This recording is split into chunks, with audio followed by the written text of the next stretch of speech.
Hello बच्चों, आज फिर से आइडियल प्रोग्रेसिव स्कूल के यूट्यूब चैनल पर आपका स्वागत है। आज क्लास 8 के बायोलॉजी चैप्टर का नाम था माइक्रो ऑर्गेनिज्म से हम तीसरा वीडियो लेकर आए हैं, जो आपको हम फंगाई के बारे में बताएंगे। इसके पहले आपको बताए थे कि माइक्रो ऑर्गेनिज्म क्या है, उसके कितने भाग थे। सेकेंड वीडियो में आपको हम बताए हैं अबाउट बैक्टीरिया के विषय में बताए थे। और तीसरा वीडियो आपको हम बताते हैं फंगाई कवक क्या है। तो fungi are non green plant. Fungi कवक जो है वो नॉन ग्रीन प्लांट है। They grown on rotten fruits, सड़े हुए फलों पर।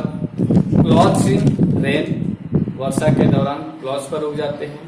यूज सूज, स्लेट ब्रेड, बासी जिसको हम रोटी कहते हैं।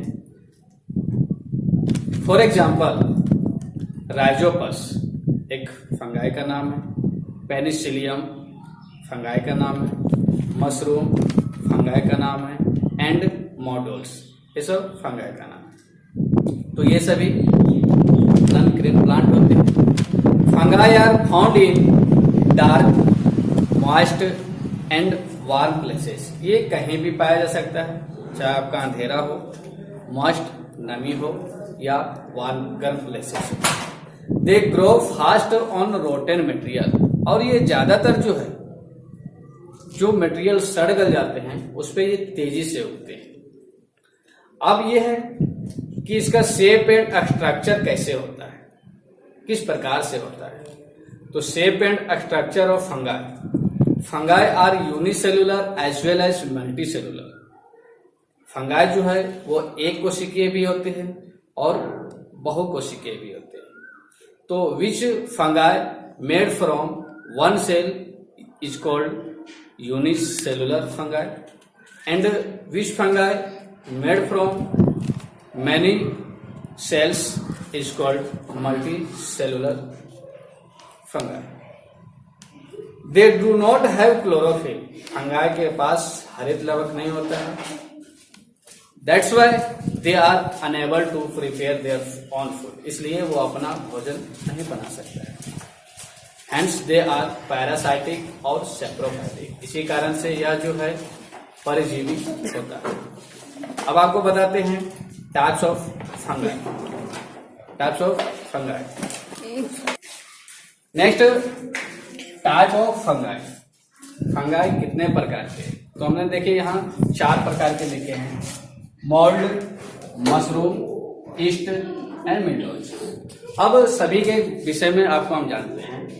मोल्ड है, they are multi cellular fungi. यह जो है मल्टी सेलुलर है, बहुत सारे कोशिकाओं से मिलकर बना है।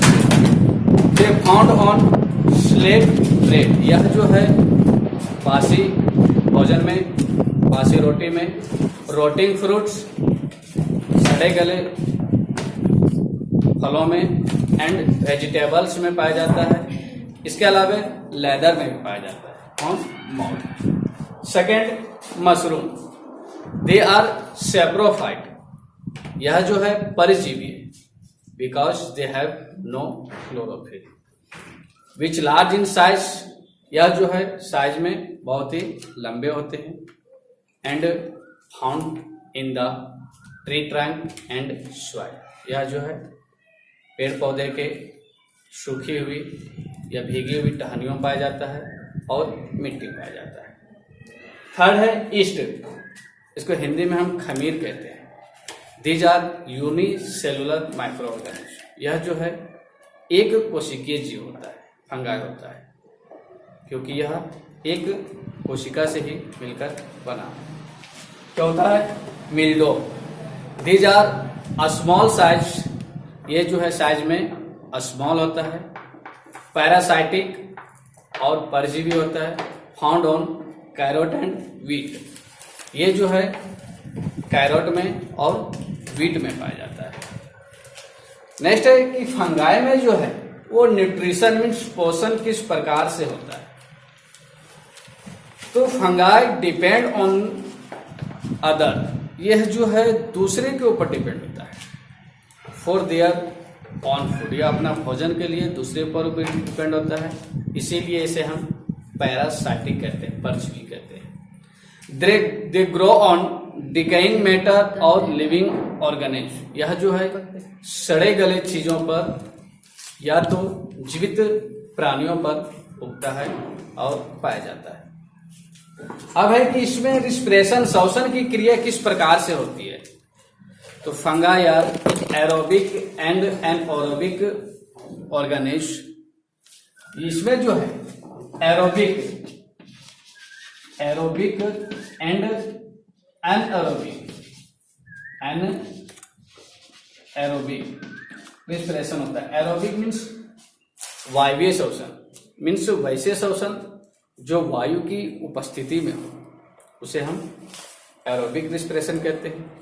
एग्जाम्पल के लिए मोल्ड जो है, ये मोल्ड जो है ये एरोबिक रिस्पिरेशन होता है, इसमें ये हवा की उपस्थिति में होता है। और वैसे श्वसन जो हवा की अनुपस्थिति में भी हो सकता है, उसे हम एनएरोबिक रिस्पिरेशन कहते हैं। जैसे कि ईस्ट में, yeast can survive by anaerobic, यह जो है हवा की अनुपस्थिति में भी आपका श्वसन की क्रिया कर सकती है। नेक्स्ट है रिप्रोडक्शन। फंगाई जो है अपनी प्रजाति को कैसे बढ़ाते हैं, अपने वंशज को कैसे बढ़ाते हैं, ये अपना प्रजनन कैसे करते हैं। तो yeast cell reproduce through budding.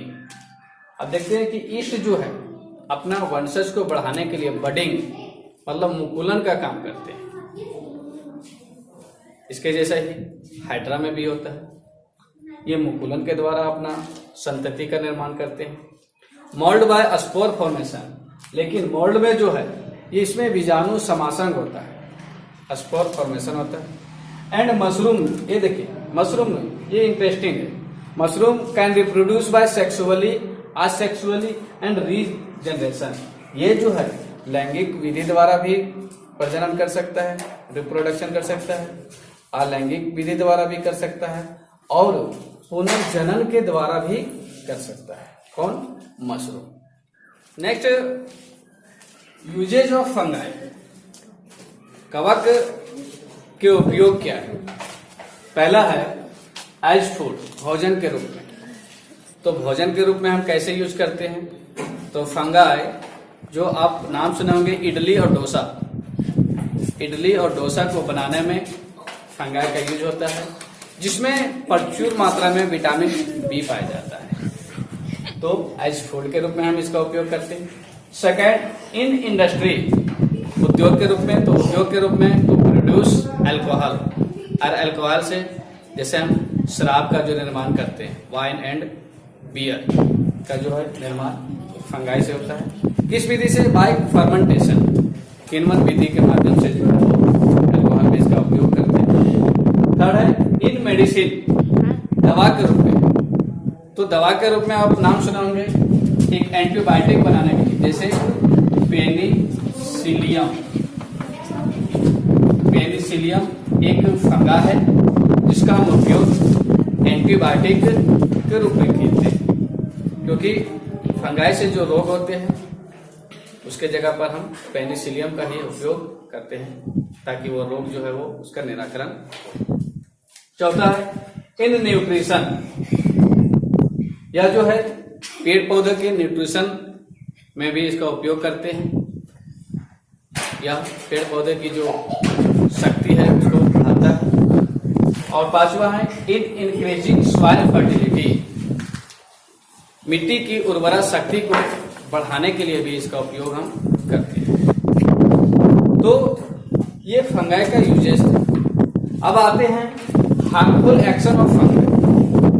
जिस प्रकार से यूजेज है उस प्रकार से हार्मफुल इसका कुछ हानि भी है। तो हानि क्या है?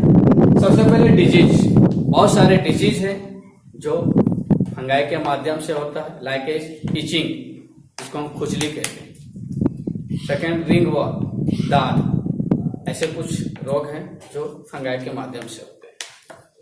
सेकेंड है फूड पॉइजनिंग, यह भोजन को दूषित करता है, क्योंकि अगर हम बासी भोजन जो खाते हैं उसमें ईस्ट तैयार हो जाता है और खाने का जो स्वाद है वो चेंज हो जाता है।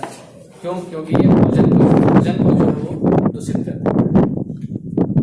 और तीसरा है डिस्ट्रक्शन ऑफ यूजफुल सब्सटेंस। बहुत सारे यूजफुल सब्सटेंस को ये डिस्ट्रक्ट कर देता है, like as furniture, paper, clothes, unused shoe, इन सभी चीजों को जो है ये खराब कर देता है, डिस्ट्रक्ट कर देता है। तो ये आज का टॉपिक था अबाउट फंगाई। नेक्स्ट आपको बताएंगे about algae, like as structure of algae, what is algae, shape algae, nutrition, reproduction and respiration, uses and harmful action. तो आज के लिए इतना ही, धन्यवाद।